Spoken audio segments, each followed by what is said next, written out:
नमस्कार दोस्तों, जय हिंद, वंदे मातरम। राहुल कस्वा चूरू जिले में नहीं करा पाएंगे एक भी काम। आइए दोस्तों हम बात करते हैं। अगर आप राहुल कस्वा की फैन हैं तो वीडियो को लाइक जरूर करना। राहुल कस्वा बीजेपी पार्टी छोड़कर कांग्रेस में आने के बाद एक शानदार 75,000 वोटों से जीत हासिल की थी, ये आप लोगों को पता है। लेकिन जब कोई चूरू जिले का अगर सांसद हो या मंत्री हो, लेकिन जब तक मुख्यमंत्री अपना नहीं होगा, जब तक कोई भी शासन या मंत्री काम नहीं करा पाएगा।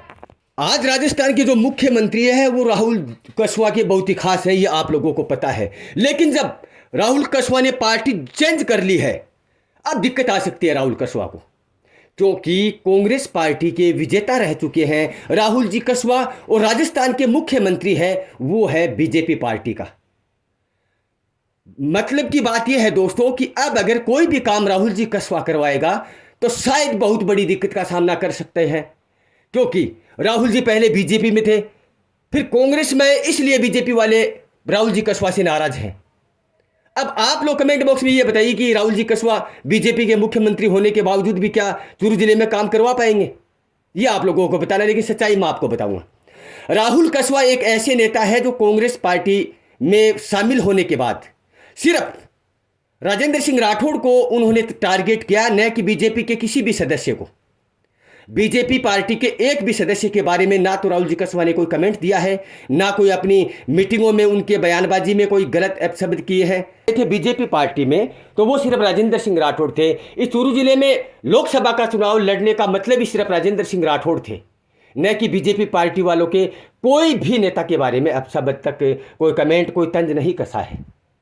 लेकिन दोस्तों यहां तक ठीक है कि राहुल जी कस्वा बीजेपी के कोई भी नेता के बारे में कुछ नहीं कहा, बीजेपी पार्टी के बारे में कुछ नहीं कहा। इसका मतलब यह भी हो सकता है कि राहुल कस्वा कांग्रेस पार्टी में रहकर भी चूरू जिले में, चूरू तहसील में बहुत बड़ा काम करवा सकते हैं, क्योंकि मुख्यमंत्री जो है वो उनके साथ 40-45 साल से राहुल जी कस्वा उस पार्टी से जुड़े हुए हैं, उनके साथ काम से काम रखते हैं, मतलब से मतलब तक रखते हैं। लेकिन 10 साल से राहुल जी कस्वा भी बीजेपी में 2 बार सांसद बन चुके हैं, इसलिए उन लोगों के साथ बनती है, नहीं बनती तो सिर्फ राजेंद्र सिंह राठौड़ से।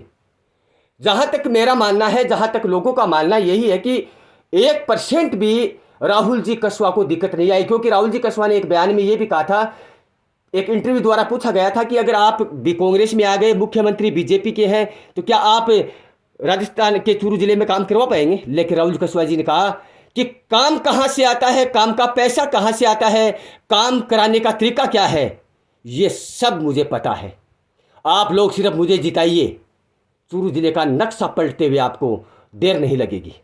इसका मतलब यह भी कि राहुल कस्वा राजनीतिक में सामने कोई भी पार्टी हो, लेकिन मेरे हिसाब से बहुत बड़े खिलाड़ी हैं, इसलिए चूरू जिले में काम करने में कोई दिक्कत नहीं आएगी, चाहे मुख्यमंत्री हो, चाहे ऊपर का अपना प्रधानमंत्री जी हो। लेकिन राहुल कस्वा चूरू जिले में काम करवा सकते हैं, क्योंकि अगर हम ये माने कि बीजेपी के साथ अनबन है, ये हम नहीं कहेंगे, सिर्फ राजेंद्र सिंह राठौड़ के साथ अनबन है, न कि बीजेपी पार्टी के साथ अनबन है। तो आप इस वीडियो के बारे में कमेंट बॉक्स में क्या कहेंगे ये जरूर बताना। वीडियो को दिल से लाइक करना, चैनल को सब्सक्राइब करना। जय हिंद, वंदे मातरम।